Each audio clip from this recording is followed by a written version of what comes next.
우리가 예수님의 제자로서 이 땅을 살아갈 때 가장 어려운 것, 그것은 이 악한 세상 가운데 우리가 만나게 되는 유혹과 시험이 크다는 사실이죠. 그 유혹과 시험, 그 어려움이 너무나 커서 바로 믿음을 지키며 살아가는 삶이 어렵고 힘든 것입니다. 이러한 가운데 우리는 어떻게 끝까지 주님을 따라가는 그리스도의 제자가 될 수 있을까요? 오늘 본문의 말씀은 두 가지의 비유를 통해서 우리가 어떻게 끝까지 주님을 붙잡을 수 있는지, 주께 쓰임받는 열매 맺는 인생이 될 수 있는지를 보여줍니다. 첫 번째는 바로 시냇가에 심은 나무의 비유입니다. 아무리 기근이 와도 바로 시냇가에 심은 나무는 바로 그 뿌리가 바로 마르지 않는 그 시냇가에 내려져 있기 때문에 이 나무는 바로 시들지 않고 마르지 않는 것이죠. 여러분, 마치 그처럼 오늘 우리의 인생 가운데 그 어떤 시련이 와도 유혹이 와도 시험이 와도 우리의 영혼의 뿌리가 영원하신 하나님의 말씀에 뿌리 내리고 있다면 우리의 인생은 그 모든 것들을 이겨낼 것입니다. 또 한 가지 본문이 말해주는 비유는 바로 바람에 날려가는 겨의 비유입니다. 마치 이 겨가 껍데기뿐이어서 바람이 불면 그냥 날아가 버리는 것처럼 마치 악인들도 그와 같다는 것입니다. 하나님의 말씀 안에 있지 않는 악인들, 하나님을 대적하는 이 죄인들은 마치 겨와 같아서 바로 연단의 바람, 심판의 바람이 불어올 때 그냥 날아가 버린다는 거예요. 멸망할 수밖에 없다는 것입니다. 사랑하는 성도 여러분, 오늘 이 두 가지의 비유를 통해 하나님의 말씀이 선포될 때 오늘 우리의 인생이 오직 영원하신 하나님의 말씀에 뿌리 내린 바로 시냇가에 심은 나무와 같은 인생이 되시기를 주님의 이름으로 축복합니다. 여러분, 어떻게 그렇게 될 수가 있을까요? 오늘 말씀을 통해, 말씀의 두 가지 비유를 통해 두 가지의 영적인 교훈을 함께 나누겠습니다. 첫 번째입니다.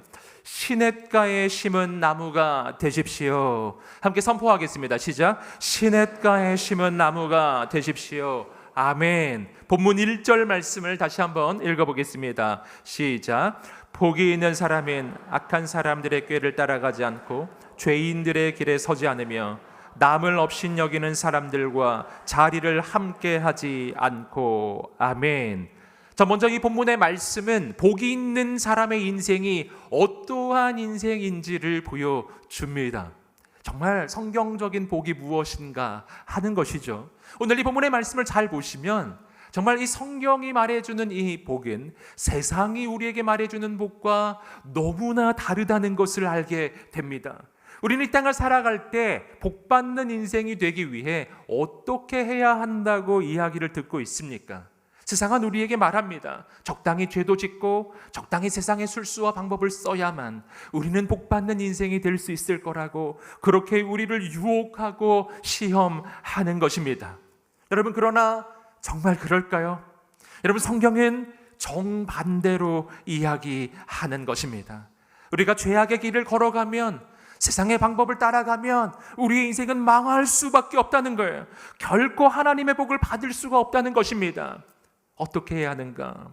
복 있는 사람의 인생. 오늘 본문의 말씀은 세 가지의 단계로 그것을 설명해 주고 있는데요. 먼저 복 있는 사람은 악인들의 꾀를 따라가지 않는 것입니다. 여러분, 여기서 이 악인들이라고 하는 것은 바로 하나님이 없는 사람들, 하나님을 떠난 사람들을 이야기하는 거예요. 바로 그들이 우리에게 제시하는, 사람들에게 제시하는 바로 악한 꾀요. 그것은 악한 계획, 악한 아이디어를 이야기하는 것입니다.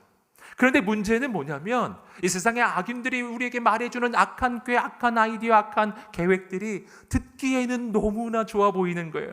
그냥 이 계획대로만 하면 정말 내 인생에 정말 많은 이익, 많은 혜택을 얻을 것만 같은 것입니다. 여러분, 그럴 때 어떻게 해야 할까요? 오늘 성경이 분명히 말합니다. 악인들의 그 꾀를 절대로 따라가지 말라는 것입니다. 왜 그렇습니까?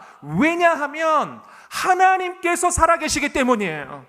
공의의 하나님, 이 땅을 정말 정의롭고 공의롭게 인도하고 계시는 온 우주의 통치자이신 하나님이 계시기 때문입니다. 그러하기에 반드시 심판은 있을 것입니다. 그러므로 악한 꾀가 처음에는 좋아 보이지만 그 끝에는 멸망이 기다리고 있는 것입니다. 여러분, 그러므로 우리는 어떻게 해야 할까요? 여러분, 악인들의 꾀가 아니라 하나님의 지혜를 따라가게 되기를 주님의 이름으로 축복합니다. 하나님의 지혜요. 근데 우리가 하나님의 지혜를 따라갈 때 한 가지 문제가 생깁니다. 그것은 뭐냐면 이 하나님 말씀해 주시는 지혜가 세상에서 보면은 너무 어리석어 보이기 때문에, 너무나 어리석어 보여요. 여러분, 그래서 선택이 잘 안 되는 거예요. 여러분, 그런데 고린도전서 1장의 말씀은 하나님의 지혜에 대해 이렇게 말합니다. 바로 하나님의 어리석음이 사람의 지혜보다 더 지혜롭다는 것입니다. 여러분, 하나님의 지혜가 왜 인간 보기에 어리석어 보일까요? 그 까닭은 하나님의 지혜가 진짜 어리석어서가 아니라 하나님의 생각은 인간의 생각보다 높아서, 마치 하늘이 땅에서 높은 것처럼 너무 높아서 이해하기 어렵기 때문이에요. 하지만 이해하기 어렵다고 해서 어리석은 것은 아닙니다. 여러분, 하나님의 지혜는 반드시 이루어질 것입니다. 그분은 역사의 주관자이시기 때문이에요.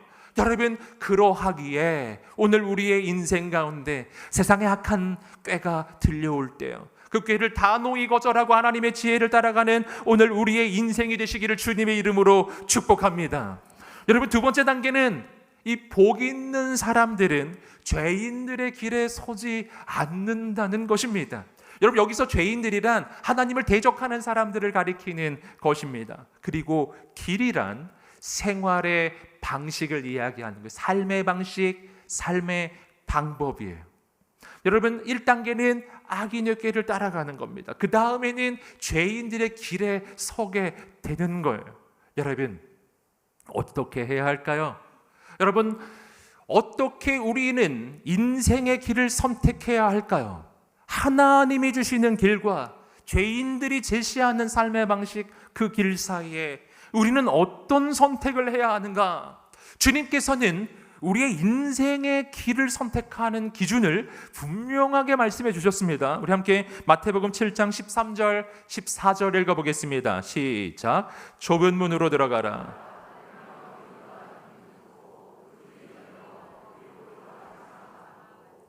생명으로 인도하는 문이 좁고 찾는 자가 적음이라.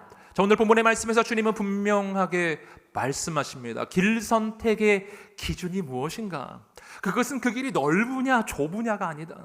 그것은 그 길이 평안하냐 편안하냐, 아니면 그 길이 험하냐도 길 선택의 기준은 아닌 거예요. 그 길에 많은 사람이 가고 있느냐 적은 사람이 가고 있느냐도 길 선택의 기준이 아닌 것입니다. 길을 선택하는 유일한 기준은 그 길의 끝에 뭐가 있느냐예요. 그 길의 끝이 목적지를 향해 있느냐예요. 그럼 그 길의 끝이 생명인가 아니면 멸망인가 하는 것입니다. 여러분, 지금 보기 아무리 좋아 보여도, 많은 사람이 가고 있어도, 이 길이 아무리 편해 보이고 좋아 보여도, 만약 이 길 끝이 멸망을 향해 있다면 절대 그 길을 가서는 안 되는 것입니다. 그럼 반대로 지금은 이 길이 너무나 좋아 보이고 험해 보이고 사람도 별로 없어 보이는 거예요. 하지만 그 길의 끝에 하나님의 생명이 있다면, 그 길의 끝에 하나님의 영광이 있다면 우리는 그 어떤 어려움도 이겨내고 그 길을 걸어가야 하는 것입니다. 사랑하는 여러분, 어느 길을 가시겠습니까? 아무리 힘들어도 주님께서 원하시는 그 길 가게 되기를 주님의 이름으로 축복합니다. 그 길에 진정한 복이 있을 것입니다. 세 번째입니다. 세 번째 단계는 남을 업신여기는 사람들과 자리를 함께 하지 말라는 것입니다. 여러분, 이것은 조금만 더 생각해 보면 사실은 이 땅 가운데서 매우 어려운 일이라는 것을 알 수가 있습니다. 여러분, 이 땅에 남을 업신여기는 자의 자리라고 하는 것은 어떤 것을 이야기할까요? 여러분, 누가 남을 업신여길 수 있습니까? 권력을 가진 자, 권세를 가지고 부와 명예를 가진 자가 남을 업신여길 수도 있는 것이죠. 여러분, 그래서 이 땅 가운데 우리가 현실 세계 속에서는 남을 업신여기는 자의 자리란 모든 사람이 부러워하는 자리라고요. 내가 너무 가고 싶은 자리, 너무 성공적인 인생으로 보이는 그런 자리라고요. 여러분, 그런데 하나님은 분명히 말씀하십니다. 아무리 좋아 보여도, 아무리 화려해 보여도, 남을 업신여기는 자의 그 자리는 절대로 함께 앉아서는 안 된다는 것입니다. 왜냐하면 그 자리는 지금 당장 좋아 보이지만 그 자리는 하나님의 심판이 임하는 자리가 되고 멸망의 자리로 바뀌게 되기 때문이에요.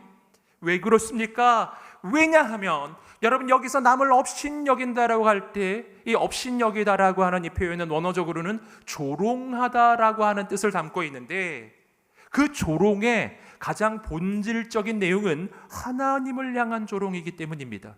남을 업신여기는 자, 그는 하나님을 조롱하는 자, 하나님이 없이도 내가 이 모든 것을 이루었다고 스스로 자신을 자부하는 교만한 자, 이 교만한 자, 여러분, 하나님 없이도 내 인생을 내가 이렇게 일구어낼 수 있다고 교만하게 여기는 그 사람이, 여러분, 하나님 앞에서 어떻게 되겠는가?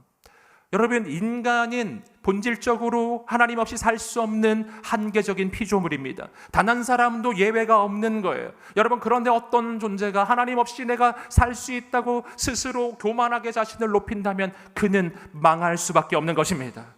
여러분, 그것은 속임이에요. 그것은 거짓이에요.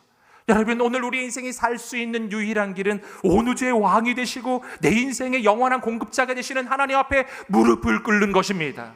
사랑하는 여러분, 남을 업신여기는 교만한 인생이 아니라 하나님 앞에 무릎을 꿇는 하나님의 종이 되기를 주님의 이름으로 축복합니다. 그 길만이 살 길인 거예요. 그 길만이 살 길이에요. 남들이 부러워하는 자리라고 해서 여러분, 영원히 안전하고 좋은 곳은 아닌 거예요. 세상에서 가장 안전해 보이는 그곳이 실은 세상에서 가장 위험한 자리일 수가 있어요.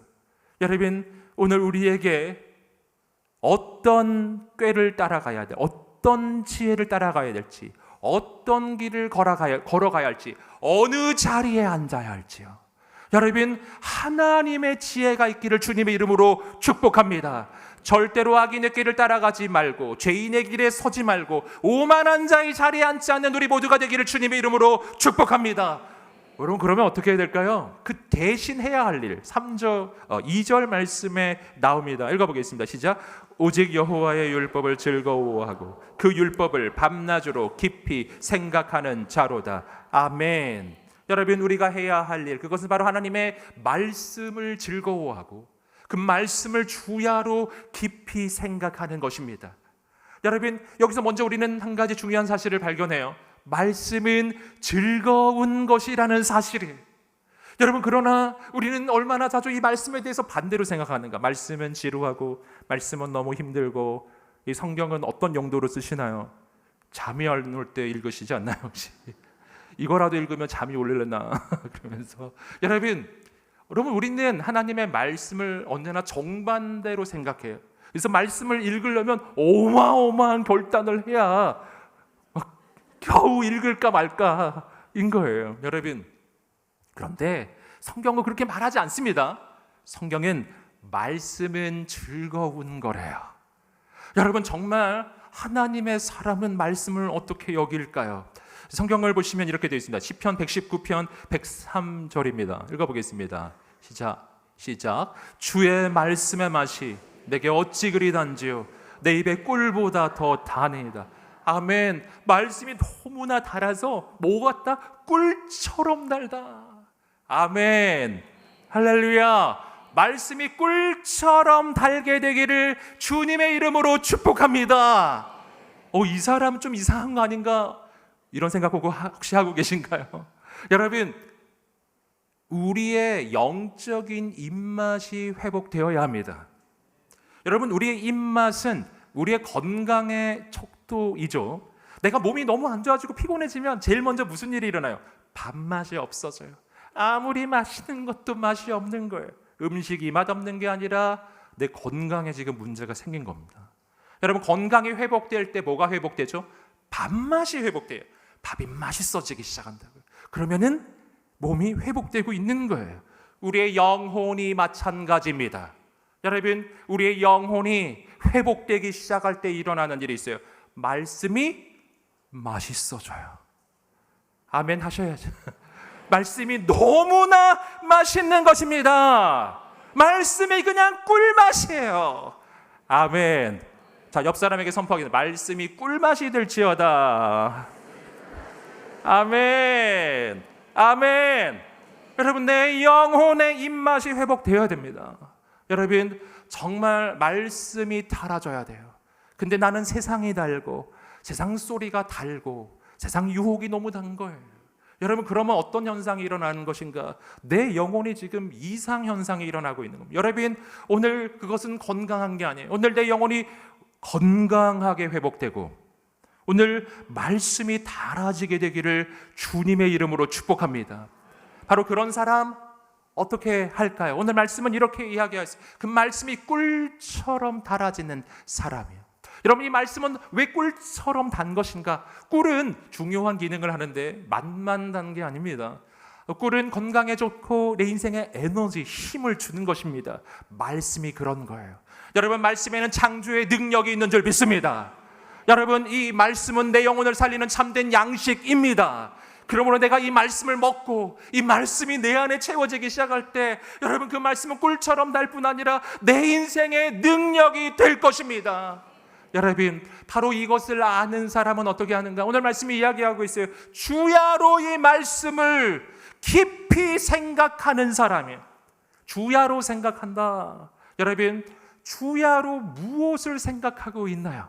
우리는 밤낮으로 하루 종일 어떤 걸 생각하나요? 우리는 얼마나 자주 사람의 말을 묵상하는지, 얼마나 자주 세상 소리를 생각하고 있는지 몰라요. 내 머릿속에 떠나지 않는 말은 누구의 말입니까? 한번 잘 생각해 보세요. 여러분, 내가 세상 소리, 사람 소리를 날마다 밤낮으로 묵상하고 있기 때문에 내 마음에는 염려, 근심이 떠나지 않고 불평과 원망뿐인 것입니다. 여러분, 내 마음속에, 내 생각 속에 하나님의 말씀이 바로 충만하게 되기를 주님의 이름으로 축복합니다. 여러분, 오늘 이 말씀에 대해서 이렇게 말하고 있어요. 주야로 그 말씀을 깊이 생각한다. 이것은 개역개정으로는 묵상하다라고 번역되고 원어적으로는 읊조리다라는 뜻입니다. 여러분, 성경적으로 묵상이라고 하는 것은요, 그냥 가만히 있는 게 아니었어요. 이것은 내 입을 열어 하나님의 말씀을 계속해서 읊조리는 거예요. 중얼중얼 계속해서 하나님의 말씀을 내 입을 열어 이야기하는 것입니다. 바로 사람이 마음으로 믿어 의에 이르고 입으로 시인하여 구원에 이르느니라. 말씀을 생각하고 건드리면 입에서 말씀이 나오는 것입니다. 여러분, 우리의 입술에 모든 부정적인 언어, 비판의 언어, 모든 절망의 언어가 떠나가기를 축복합니다. 날마다 말씀을 읊조리는 하나님의 사람이에요. 여러분, 그런 사람은 이런 사람입니다. 계속해서 3절 읽어보겠습니다. 시작. 그는 시냇가에 심은 나무가 계절을 따라 열매를 맺고 그 잎이 시들지 않는 것처럼 하는 일마다 모두 잘 되리라. 자, 이런 사람, 어떤 사람? 바로 시냇가에 심겨진 나무와 같은 사람인 거예요. 아무리 기근이 와도 흉년이 와도 이 나무는 걱정이 없습니다. 그 뿌리가 마르지 않는 시냇가에 심어져 있기 때문에 여러분, 그래서 이 나무는 사시사철 푸르고 그 잎은 건강하고 꽃이 피고 열매가 맺어지게 되는 것입니다. 여러분, 그렇다면은 여러분, 여기서 이 시냇물은 무엇을 의미하는가? 그것이 바로 오늘 2절에서 주야로 하나님의 사람이 묵상했던 그것, 너무나 사랑했던 그것, 하나님의 말씀인 것입니다. 여러분, 영원한 하나님의 말씀에 뿌리 내린 인생이 되시기를 주님의 이름으로 축복합니다. 여러분, 그렇다면은 우리는 어떻게 이렇게 영원한 하나님의 말씀에 뿌리 내린 시냇가에 심은 나무 같은 인생이 될 수 있을까요? 여러분, 그 방법을 우리는 이 말씀을 통해서 깨달을 수가 있습니다. 원어적으로는요, 오늘 시냇가에 심은 나무라고 할 때 이 심다라고 하는 이 표현이요, 여러분, 자연적으로 저절로 심어진 게 아닌 거예요.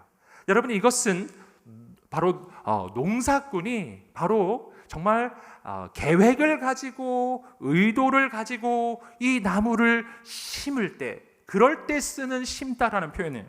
여러분, 이 나무는 의도적으로 농부가 심은 나무인 것입니다. 여러분, 또 한 가지, 여러분, 오늘 본문의 말씀에 시냇물이 나오죠. 여러분, 이 시냇물도 마찬가지입니다. 원어적으로는 그냥 자연적 시냇물이 아니에요. 이것은 농부가 농사를 짓기 위해 바로 이 나무를 살리려고 일부러 만든 수로입니다. 일부러 만든 수로. 여러분, 그러므로 이 시냇가에 심겨진 이 나무는 저절로 그냥 스스로 거기에 심겨진 거 아니었어요. 바로 위대한 농부이신 하나님께서 하나님의 놀라우신 뜻과 계획을 가지고 바로 이 나무를 심어 주신 거예요. 여러분, 그러므로 여기서 우리는 우리의 인생이 어떻게 바로 시냇가에 심은 나무가 될 수 있는지 그 방법을 발견하는 것입니다. 그것은 바로 위대한 농부이신 하나님께 우리의 인생을 맡겨드리는 것입니다. 나는 내 힘으로 시냇가에 뿌리를 내릴 수가 없었던 거예요. 여러분, 하나님께 나의 인생을 온전히 맡겨드릴 때 그분이 나를 심어 주십니다. 말씀 위로 심어 주십니다. 여러분, 시냇가에 온전히 심겨져 말씀에 뿌리 내린 인생이 되시기를 주님의 이름으로 축복합니다. 두 번째입니다. 두 번째는 바람에 날려가는 겨가 되지 마십시오. 선포하겠습니다. 시작. 바람에 날려가는 겨가 되지 마십시오. 자, 이어지는 4절 5절 읽어보겠습니다. 시작. 악인은 그렇지 않으니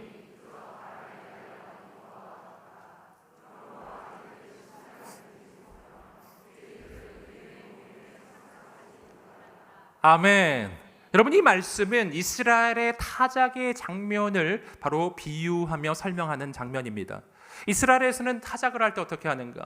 이스라엘에서는 타작을 할 때 곡식 단을 바람이 잘 부는 언덕 위에 바로 이렇게 벌려 놓습니다. 바로 그것이 타작 마당이 되는 것이죠. 그리고 소에 바로 타작기를 바로 끌게 해서 그 위를 이렇게 가게 만들어요. 그러면은 알곡과 그리고 이삭이 바로 분리되기 시작하는 겁니다. 그 알곡과 겨가 그 껍데기 부분이 분리됩니다. 그러면 알곡과 겨가 이제는 이렇게 같이 섞여 쌓여 있는 상태예요. 그러면 나무 갈퀴를 가지고 그것을 공중으로 날립니다. 그러면 그 바람이 불 때 그 바람에 껍데기인 겨는 날아가고 알곡만 남게 되는 겁니다. 바로 요 상황이에요. 바로 바람이 불 때 겨가 날아가 버리고 있는 이 장면입니다. 여러분, 근데 여기서 이 겨가 누군가? 바로 악인들이라는 것입니다.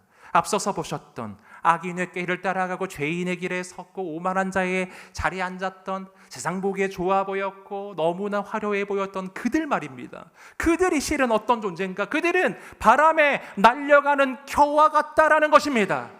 하나님의 연단의 바람이 불어올 때, 하나님의 심판의 바람이 불어올 때 이러한 인생들은 날아가 버릴 수밖에 없는 거예요. 왜 그런가? 왜냐하면 껍데기밖에 없기 때문이에요. 여러분, 겨의 특징은 무엇인가? 겨는 겉보기에는 괜찮아 보이는 거예요. 껍데기니까요. 멀쩡해 보이죠. 문제는 뭐죠? 그 속이 비어 있다는 겁니다. 그러므로 바람이 불면 불안해요. 그 바람 가운데 날아가 버리기 때문에 너무나 불안한 것입니다. 이것이 바로 죄인들의 현실입니다. 여러분, 우리가 인생을 살다가 그런 것을 경험해 보지 않으셨나요? 겉보기에는 괜찮은 거예요. 겉보기에는 크게 문제가 없는 거예요. 내 삶을 누가 봐도 크게 문제가 없는 것 같은데 내 마음은 비어 있어요. 내 영혼은 텅 비어 있어요. 내 마음은 너무 불안해요. 조금만 바람이 불어도 내 인생은 그냥 흔들리기 시작해요. 여러분, 왜 그럴까요? 여러분, 그 까닭은 내 영혼이 비어 있기 때문입니다. 비어 있기 때문이에요. 여러분, 내 영혼의 이 텅 빈 이 곳은 누구만 채울 수 있는가? 하나님만 채우실 수 있는 것입니다. 사랑하는 여러분, 오늘 우리의 인생에 그런 증세가 나타나고 계신 분 계신가요? 여러분, 이러한 상황에서 이 겨는 어떻게 해야 되는가? 여러분, 이 겨에 아무리 화려하게 칠을 해도, 아무리 화려한 데코레이션을 해도 아무 소용 없는 겁니다. 여러분, 이 겨를 겉에서 아무리 꾸며봐야 바람 불면 날아갑니다. 날아갑니다. 여러분, 다른 길이 필요한 거예요. 오늘 우리의 인생에 다른 길이 필요해요. 사랑하는 여러분, 하나님의 임재를 구하십시오. 주님의 임재가 내 영혼을 채워야 돼요. 내 인생을 채워야 돼요. 내 영혼에 거룩한 하나님이 임하여 주셔야 합니다. 여러분, 또 한 가지 더 중요한 방법이 있습니다. 그것은 바로 우리가 겨의 인생을 끝내고 알곡의 인생을 시작해야 합니다. 그럼 어떻게 그럴 수 있을까요?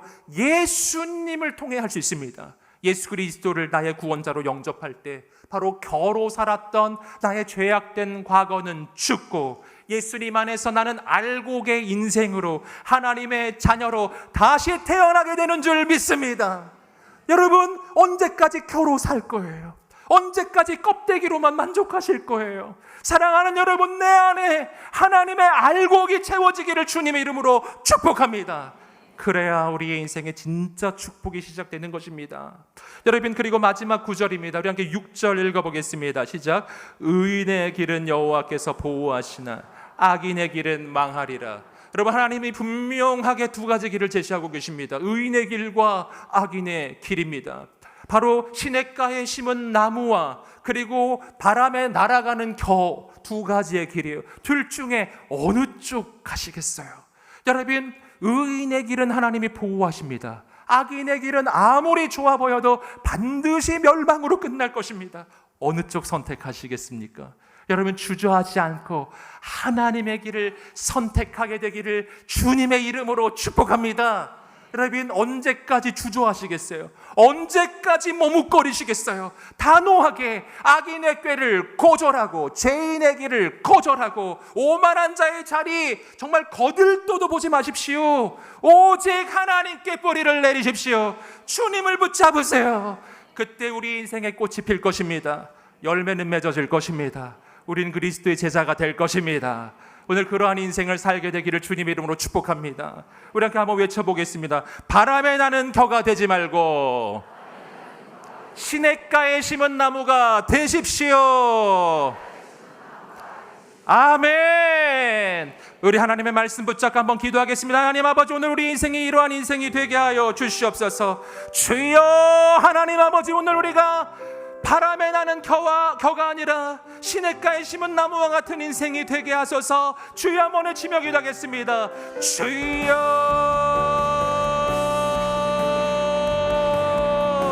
놀라운 은혜를 베푸소서.